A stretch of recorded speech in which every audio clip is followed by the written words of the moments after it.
Can you imagine being priced like a commodity? $2 million dead or alive for the name Spectre. To mercenaries, it's a life-changing jackpot. To governments, it's a way to remove a thorn. But to Riley Hart, a former sniper once decorated with medals, it's merely a fatal mistake by her enemies. Over 2 years, she's become the shadow haunting generals, crime lords, and intelligence agencies who thought themselves untouchable. They call her a ghost, for no one who sees her lives to tell the tale. And now, as 3 generals unite to place a bounty on her, Riley knows exactly what to do.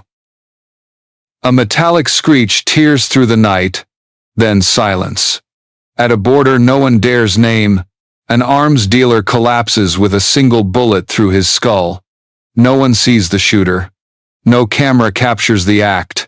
When guards arrive, all that remains is a shadow just long enough for a figure to slip through.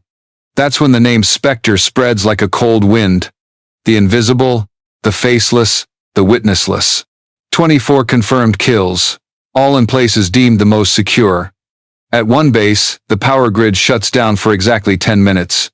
At a seaside villa, guards fall asleep on duty. In a fortified tunnel, surveillance cameras go blank in unison. It's as if an invisible hand warps reality, creating just enough of a crack for a bullet or blade to slip through. When Spectre passes, the protected become corpses, and defense systems turn into a mockery. Criminal networks whisper of her like a ghost story. They say Spectre can walk through walls, vanish before cameras, or read her victims' thoughts. The more grounded know it's just skill honed to an absurd degree. But that absurdity breeds fear. When a faceless killer enters your story, your time is up. Rumors alone don't ignite a fire. What sets the underworld ablaze is a number. $2 million US dollars split evenly from 3 sources, dead or alive. The only condition: undeniable proof that Spectre is captured or killed. The declaration spreads on a frigid morning in Warsaw, through encrypted channels, discussed in mercenary bars in Bangkok, Mexican prisons, and intelligence offices in London. Overnight, Spectre's name transforms from whispered legend to a jackpot every hunter wants to claim. For down-and-out gunmen, it's a chance to change their lives. For gangs, it's a test of mettle. For some governments, it's a way to turn a phantom into legal prey. Everyone believes they'll succeed where armies and international alliances have failed. Everyone tells themselves a ghost is just flesh and blood. Everyone dreams of cashing in after severing that invisible head. They're all wrong. In a small Krakow cafe, Riley Hart sits alone before a laptop designed to erase itself if touched by unfamiliar hands. Data on the bounty flashes in cold text. Photos of the 3 behind it. An infantry commander selling secrets like market wares, an oil warlord crushing entire nations, and a mercenary king turning war into commerce. Below are their rough locations, daily routines, travel schedules, all sent as proof of their resolve. But Riley doesn't see resolve. She sees vulnerabilities. A faint smile crosses her lips, rare after months in hiding. They think they've set a trap, but they've hung bells around their own necks. They want to make her prey, but they've just become her hunting map. The underworld prepares to hunt Spectre. But Spectre has her own list, written in the blood of betrayers. An old, faded photo hangs on the wall of a former base, capturing Riley Hart in uniform, eyes sharp as a blade, a weary but proud smile. Before they called her Spectre, before the underworld trembled at her name, Riley was one of the finest snipers the U.S. military ever trained. Captain Riley Hart, Special Forces, 3 deep enemy territory operations, 2 silver stars, 1 bronze star, dozens of confirmed shots surpassing any female soldier's record. She was living proof of the saying, at a mile's distance a single bullet can change a war. What made Riley wasn't just technique. It was focus, like meditation. She could lie motionless for hours in biting wind, eyes locked on a window the size of a scratch, waiting for the moment a target breathed out of rhythm. Her team called her the silent machine. No one imagined that machine would one day be turned into a pawn in a conspiracy. The mission that changed her fate began as routine: eliminate a high-value target orchestrating attacks on U.S. troops. Intelligence was verified, coordinates precise, routines documented by satellite imagery and insider sources. Everything was clean, reliable, as always. Riley set up her rifle at 1,247 meters, adjusted for crosswind, measured humidity, calculated every variable. The target's window was shoulder width, but to Riley, it was just a line. One breath, one gentle trigger pull, and the bullet flew like lightning. The man in her sights collapsed. Mission reported successful. But when the data was analyzed, the truth cut like a cold blade. The victim wasn't an enemy. He was a U.S. operative. A valuable asset, embedded for years in the network Riley was ordered to dismantle. The intelligence had been deliberately altered. Someone wanted him gone without a trace of American hands. Riley was the perfect trigger finger for their scheme. The news spread through her unit like a silent explosion. Those who once admired her now looked with suspicion. Court-martial papers were drafted. Riley faced two paths: take the fall, accept a dishonorable discharge, and fade quietly, or fight the charges and rot in prison for killing an ally. Both meant the end. But Riley didn't choose. She carved a third path. One night, she vanished from the barracks like mist. No trace, no farewell. In the next 6 months, 3 officers tied to the falsified intelligence fell one by one. No warnings, no negotiations, each shot clean, cold, precise. Military press dubbed it a lesson in the dark. The message was clear. Riley Hart had been betrayed, and she answered in the only language she trusted: bullets. In military circles, Riley's disappearance became an unexplainable stain. In the underworld, it made her a phantom. Whispers spread that she was no longer bound by laws or official orders. She'd written her own code, with one rule: betrayal demands a price. That was the day Riley Hart died as a soldier and was reborn as Spectre. No uniform, no medals, just a cold purpose and skills honed into an unstoppable weapon. Those who thought they could hide lies behind flags began to feel a shadow at their backs. While the military scrambled to bury the incident, Spectre stepped into a new phase. A predator beyond the law, her eyes still fixed on justice. Mountain winds whip across jagged rocks, their dry howl echoing into the valley. The sun hasn't yet breached the horizon, but the Allied forward base glows like a steel island in the dark. 3 layers of overlapping security, rotating patrols, helicopters on standby. Everything humanity calls impenetrable protects one man: General Donovan Keats. But on a rocky ridge 2,347 meters from the command center, a natural vantage point seems carved for a sniper. A narrow crevice, just wide enough for a figure to slip through, just deep enough to conceal a Barrett M82 and .50 rifle. That's where Riley Hart chooses to stop. She arrives before dawn. Her body, cloaked in camouflage, presses against the freezing ground. Her hands move in a familiar ritual, spreading a small anti-vibration mat, setting up the rifle's bipod, anchoring it to the earth, measuring wind, humidity, pressure, calculating Coriolis for the latitude. Every detail is precise to the millimeter. 47 minutes of preparation for a moment, lasting seconds. The heavy Barrett lies still, like sleeping steel, until Riley presses her eye to the scope. The base appears like a miniature diorama in the lens. She clicks the rangefinder. 2,347 meters. A .50 caliber round will take nearly 2.8 seconds to reach its target, dropping 5.5 meters due to gravity, drifting nearly a meter from crosswinds, all memorized like a formula etched in bone. 8:47 a.m.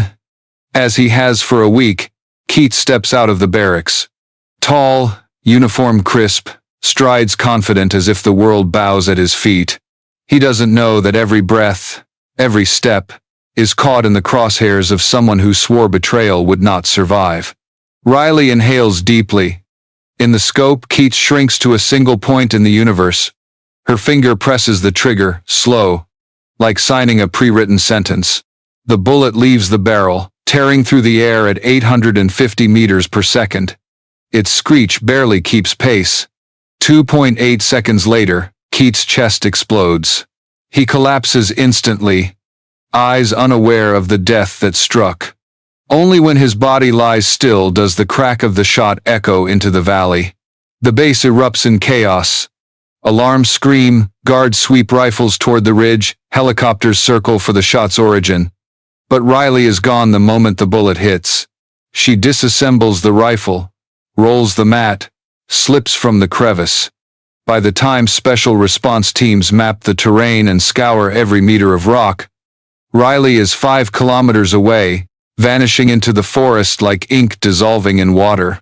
3 hours later, news spreads like lightning. General Donovan Keats, killed in broad daylight, in a heavily guarded base, by a shot most snipers would call impossible. His death isn't just a military failure, it's a chilling message. Spectre has begun her reply. The shock waves of Donovan Keats' death haven't settled when Farad Hadar becomes the brightest blip on Riley Hart's map. Reports say he's vanished from lavish summits, retreating to an underground complex carved into rock. To observers, it's logical. If a bullet can pierce open defenses, the only refuge is beneath the earth. Hadar's bunker is built like a steel labyrinth. 3 rotating guard shifts, a 2-meter thick gate, motion sensors lining every corridor.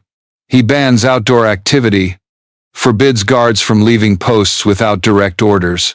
To many, it's an impregnable fortress. To Riley, it's a voluntary prison, and every prison has a crack. She's known of this bunker for 18 months, since Hadar hired European experts to design its ventilation system. Massive ducts stretch hundreds of meters, drawing air from a remote mountainside 400 meters from the main gate. Thick steel grates, thermal sensors, biometric scanners, all built to stop human intrusion. But Riley doesn't need to enter. She only needs to listen.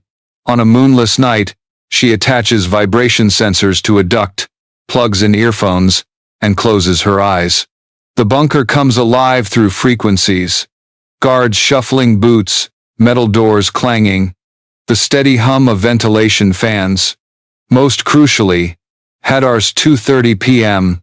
routine, standing in the spot with the strongest satellite signal to call allies. His voice reaches Riley through faint metal vibrations. 6 hours of listening map the corridors and his exact position. Riley designs a weapon for the labyrinth. A compact, explosive, palm-sized, able to navigate turns when dropped into the duct. It must make 4 right-angle bends, descend 12 meters, and detonate above the target. Minimal explosive enough, in a confined space, to turn steel into a coffin. On the 3rd day, she returns. Her watch counts down. At 2:28 p.m., she drops the device into the duct, its path calculated like a geometry problem. The faint clink of metal fades, blending with the ventilation's hum. Riley closes her eyes, tracing its journey in her mind. 2 hours, 30 minutes, and 15 seconds. Hadar lifts his satellite phone. His voice, low and curt, discusses weapons and oil. 2 hours, 30 minutes, and 23 seconds. A flash ignites the underground darkness. The explosion is swallowed by concrete, but the ground trembles, and dust is sucked back through the vents. As seismic sensors blare and guards flood the room, now just twisted steel and ash, Riley is already in a truck miles away, her eyes calm as if she's solved a simple equation. News breaks almost instantly. Another general falls in under 5 days, inside the fortress he thought was invincible. Spectre is no longer a legend, she's a tangible nightmare, piercing steel and concrete. As Hadar's death sends media into a frenzy, Victor Moros orders his private yacht to sail 12 nautical miles offshore. The massive white vessel, gleaming on gray seas, is no longer a symbol of luxury, it's a floating fortress. Radars sweep ceaselessly, sonar scans the depths, armed guards patrol every corridor, and anti-air systems stand ready to shoot down anything in the sky. Moros believes he's made the yacht impregnable. His fatal mistake isn't in guns or steel, it's in trusting the wrong person. 3 weeks earlier, a new name joined Moroz's crew. Natalia Volkova, a communications expert with an impeccable resume. Naval degrees, security certifications, experience with global shipping firms. Her record is so clean that even a global background check finds no flaws. Moroz's paranoia makes him trust her more. Anyone who passes his scrutiny must be reliable. In truth, Natalia is Riley Hart. She spent months crafting this alias, planting fake connections, forging credentials sophisticated enough to clear the tightest security. When Moroz locks down his crew in high alert, he personally assigns Natalia to manage all communications. From that moment, Riley holds the ship's keys. For 21 days, she lives beside Moroz, working as a loyal employee. By day, she handles satellite signals, coordinates channels. By night, she rewrites the system, planting dormant code in the servers. She memorizes his habits. 6:30 a.m. Wake up, gym session, security briefings. Then 8:47 a.m. in his private office, reviewing encrypted mercenary reports. Every detail from how he stirs his coffee to how he adjusts his leather chair becomes a variable in her final equation. The decisive day arrives on a calm Friday morning. The sea is flat, the breeze light, signaling peace. But inside the yacht, Riley's code activates. The engines prepare to fail, cameras will black out for minutes, and communication ports are remotely locked. 8:48 a.m. Moroz sits in his office, reaching for a report when a knock sounds. "General, an urgent update needs your review," Natalia's voice says. Steady, unshaken. Moroz opens the door, motions her in. The door closes. The air shifts, like a mask falling. Riley draws a suppressed pistol, her movements fluid. A single heartbeat. Her eyes are cold as glass. "I'm Riley Hart. You've been looking for me." Moroz freezes for a split second. He realizes every communication on the ship for 3 weeks has passed through her hands. He glances at the red panic button, then stops. "Pointless. You lived inside my circle," Moroz mutters, voice hoarse. "Ironic, isn't it?" Riley replies, eyes locked on her target.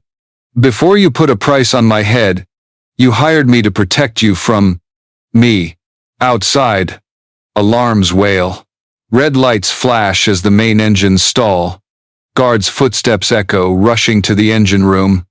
The floating fortress becomes a coffin adrift at sea. Moroz grips his chair's armrest, clinging to fading authority. "You can kill me, but you won't leave this ship alive. 12 men are right outside." Riley glances at her watch.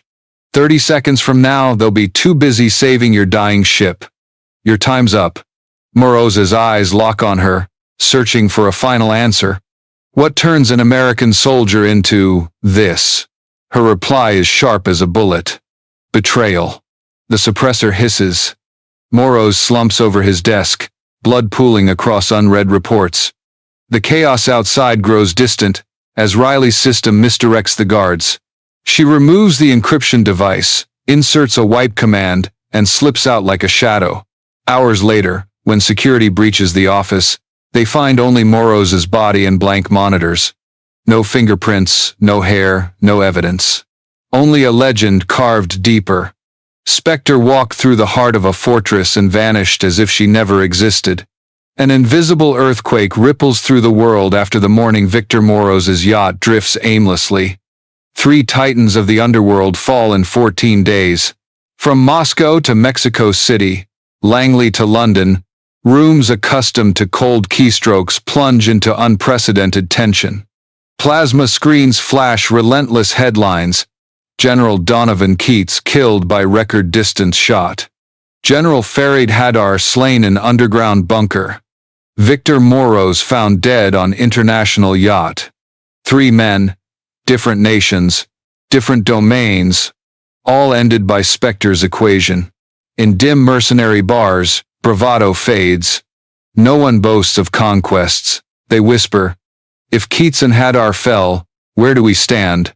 Those who once bragged of claiming Spectre's head now quietly retreat, burning bounty flyers. $2 million sits untouched, but no one dares reach for it. In prisons, arms dealers and criminals hear the news on smuggled radios. They don't cheer or mourn the general's deaths. They recognize a truth. A lone force, more terrifying than any government, operates beyond the law. One person, no army, no budget, erased 3 men who treated lives as commodities. At higher levels, flag-draped boardrooms tremble. In Washington, advisors whisper that bounties on Spectre might cost more than money, perhaps the lives of those who sign the orders. In Europe, intelligence agencies scramble to audit their mercenary networks, fearing their names are next on her list.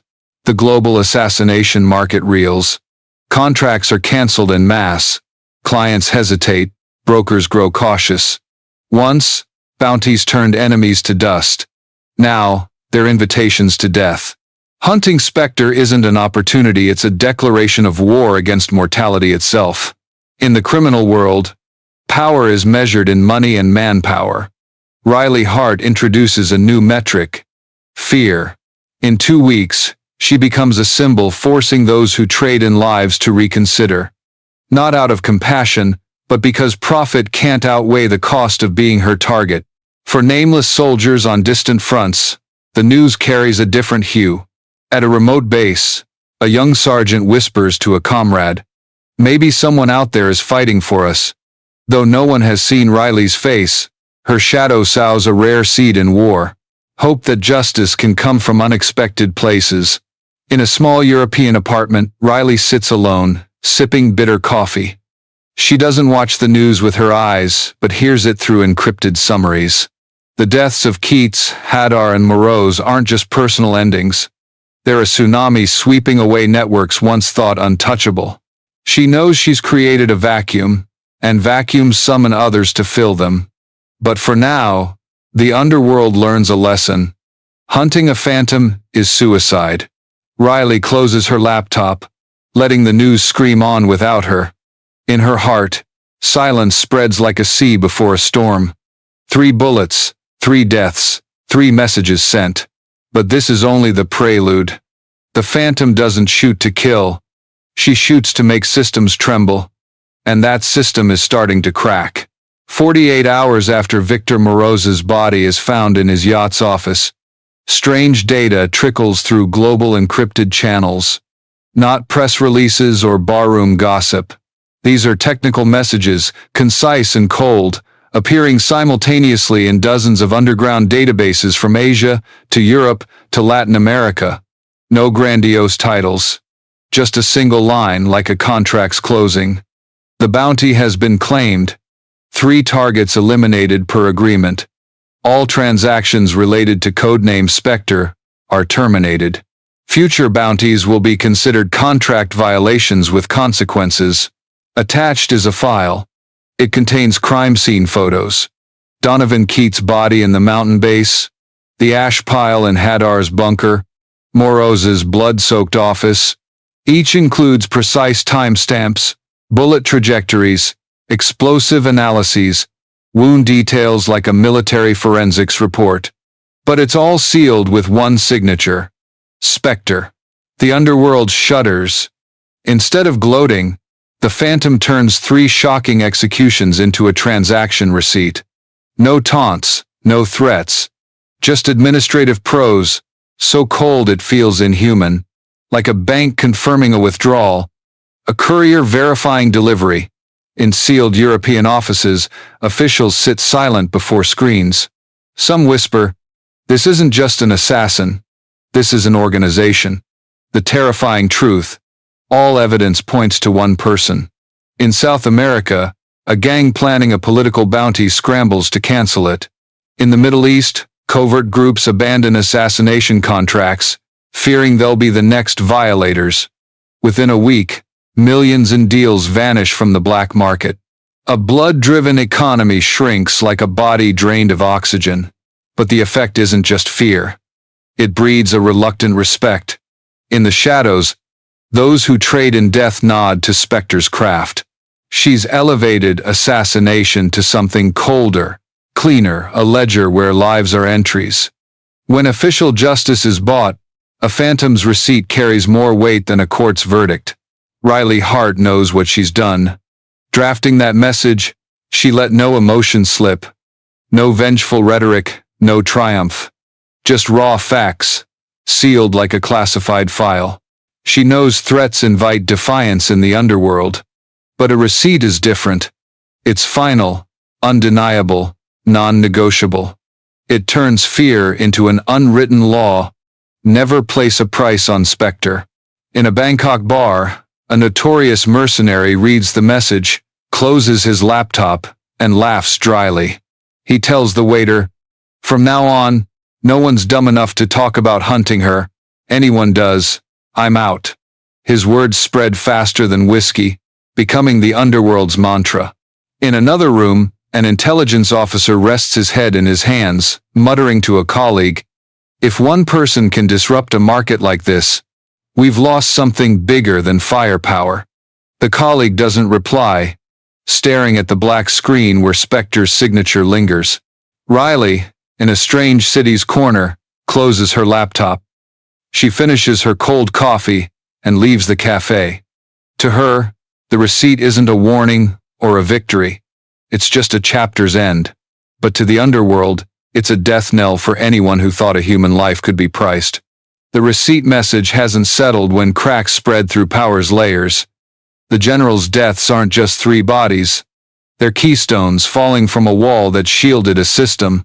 As the mortar crumbles, light pours in, exposing what was never meant to be seen.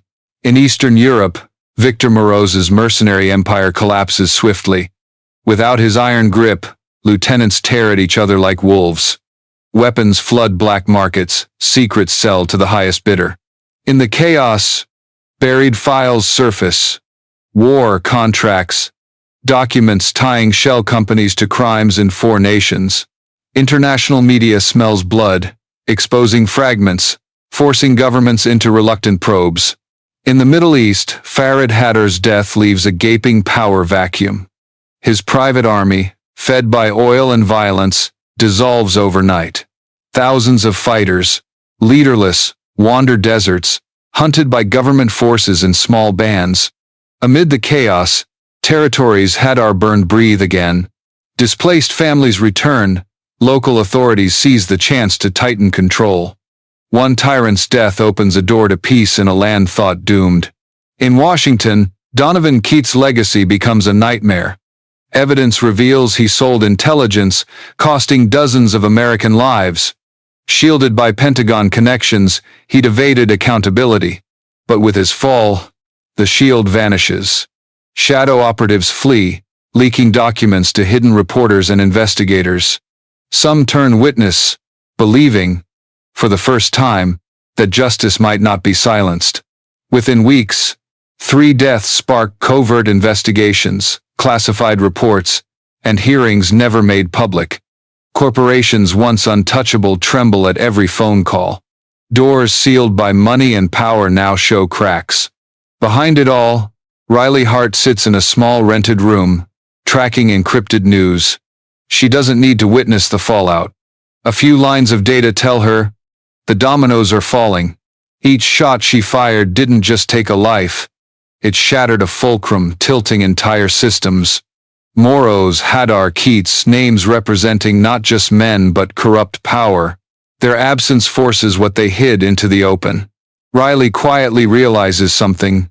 She's achieved what her military self never could. As a soldier, she was a cog in a chain of command, bound by protocol, law, politics. As a phantom, she can shift systems with a single bullet. But she knows power vacuums don't last. When one beast falls, another rushes to claim its place. Those successors aren't always better. The general's deaths may spark hope, but they could also birth new storms. Riley never deluded herself into thinking she saved the world. She only knows one truth. It's time to prepare for the next chapter. Outside, the world sways from 3 lethal strikes. In a small Krakow cafe, Riley's encrypted laptop pings with a new contract. This time, it's not about corruption or power. It's a human trafficking ring, with hundreds of children trapped in the dark. Morning in Krakow is damp and cold, fog curling like smoke over ancient rooftops, settling on glistening cobblestone streets. In a small cafe tucked under a brick arch, Riley Hart sits in a shadowed corner. On the wooden table, a cold espresso and a sleek black laptop, built to self-destruct if touched by the wrong hands. The screen flickers, familiar encrypted text blinking. A file downloads, slow, as if debating whether to reveal its truth. Riley opens it, her cold blue eyes locking on a name. Liang Chem. On paper, a polished businessman, owner of a legitimate shipping empire, holder of international licenses, a fixture in regional trade councils. Beneath the mask, the file exposes a horrific trafficking ring. Over 800 children vanished in 2 years, smuggled like cargo in agricultural containers, slipping through 5 countries before disappearing without a trace. Local authorities investigated, but each case sank into a pit of corruption. Bribes silenced officials, police turned blind eyes, inquiries ended in vague reports. To Chem, the law was just another commodity to barter. Riley scrolls, reading pages of data on shipping routes, satellite images. Unlike Keats, Hadar, or Moros, symbols of military or political might, Chem isn't a power icon. He's a flesh merchant, trading human suffering for profit. In the past, Riley killed for revenge. After her betrayal, each bullet was a verdict for those who broke trust. But Chem's file is different. No personal betrayal here. Only innocent lives crushed. She sips the bitter coffee, eyes on the screen. A map marks Chem's main hub, Singapore. Modern skyscrapers, bustling trade complexes, and beneath the gleaming glass, an underground trafficking center shielded by money and violence. The contract offers $500,000 US. Not from crime lords or covert governments, but from a coalition of human rights groups, pooling funds to do what authorities failed to. Half up front, half when Chem is gone. Riley reads it twice. The money doesn't matter. To her, dollars are fuel to keep going. What makes her nod is the file's final detail. Target is expanding network to Eastern Europe. If not stopped, trafficking will triple in 6 months. A line forms in her mind. Children snatched from Southeast Asian villages, loaded into containers, shipped through ports, vanishing at European borders, erased as if they never existed. Nameless, stateless faces, wiped from the world. She closes the laptop, leans back in the wooden chair, eyes briefly shutting. Once, she thought her purpose was survival and revenge. Now, she sees personal justice was just the start. She can be what the world needs. An unofficial force, doing what the law won't. Outside, Krakow hums quietly. Church bells echo, blending with tourist footsteps. But in Riley's mind, a clock ticks. A new contract. A new hunt. This time, it's not just a purge. It's a chance to save hundreds of lives.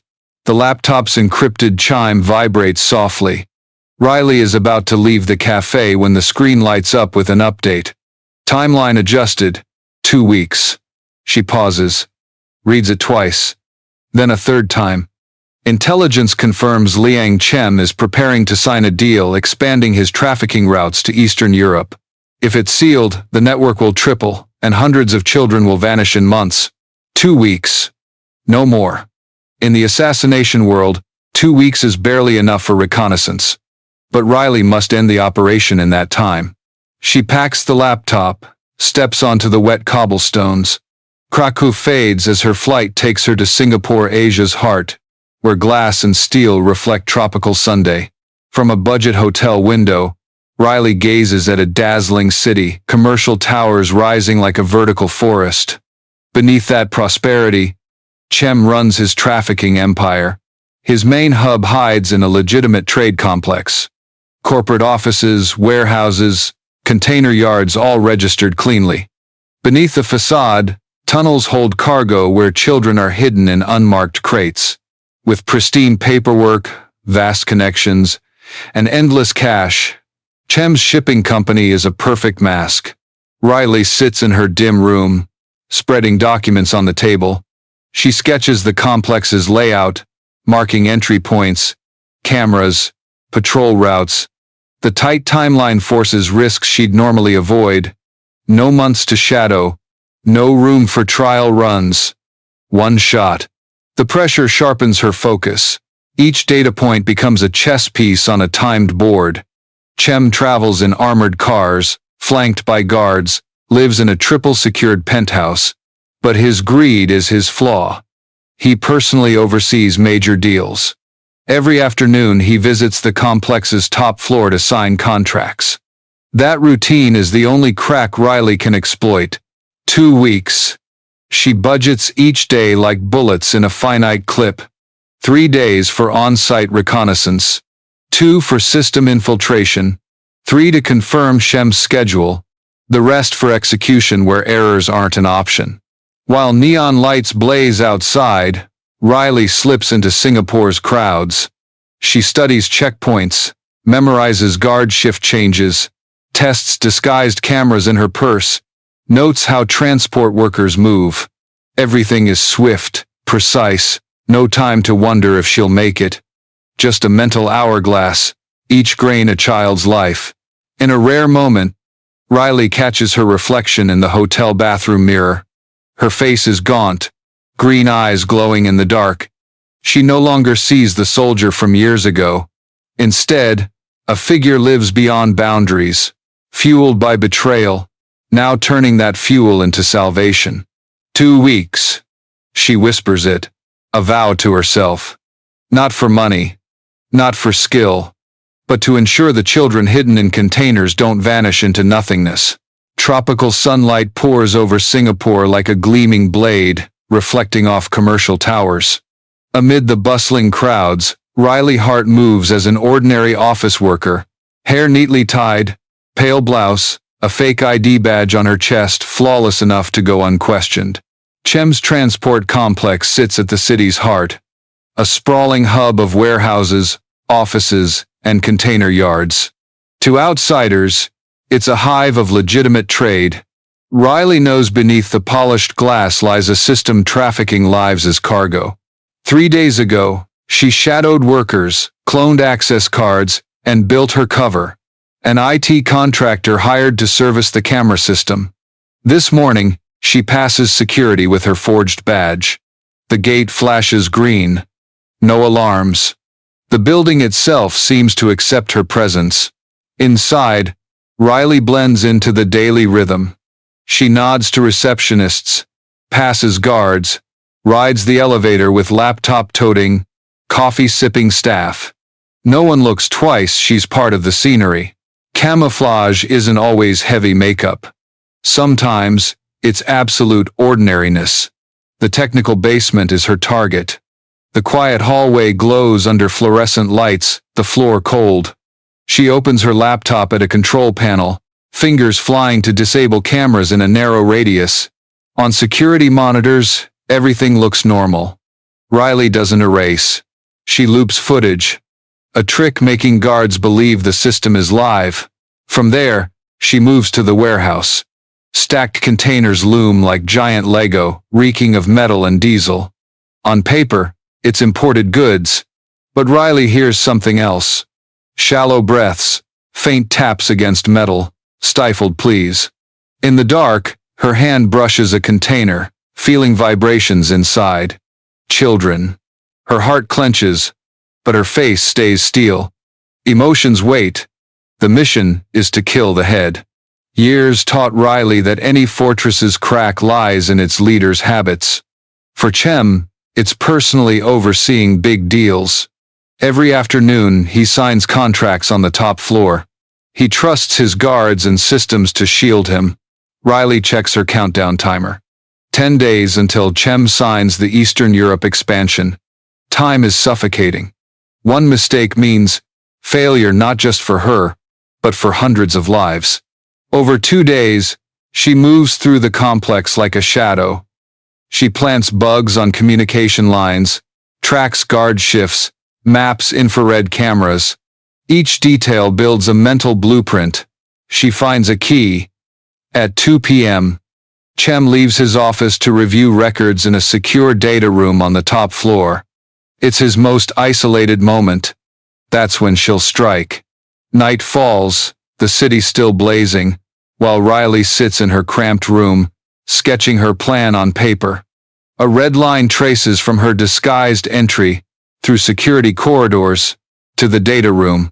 Beside it, numbers, guard response times, camera delays, escape distances, a lethal equation she gets one chance to solve. She closes the notebook, leans against the wall. In the dark, she sees the invisible faces behind container walls. This isn't just a mission, it's a vow. In silence, Riley departs as she arrived. Without words, without a trace. The world is left with only ruins, frantic headlines, and an undeniable truth. Placing a bounty on Spectre is a death sentence. But Riley leaves more than death behind. It's a ripple effect. A corrupt network exposed, untouchable figures forced to tremble in the light. The name Spectre becomes a metaphor for what every system fears most. An uncontrollable link in the chain. And though some call her a traitor, a deserter, or a killer, in the shadows, hundreds of innocent lives owe her their chance at survival. Riley Hart has proven that sometimes, the most dangerous person in the room isn't the one commanding armies, but the one with nothing left to lose except a purpose to protect.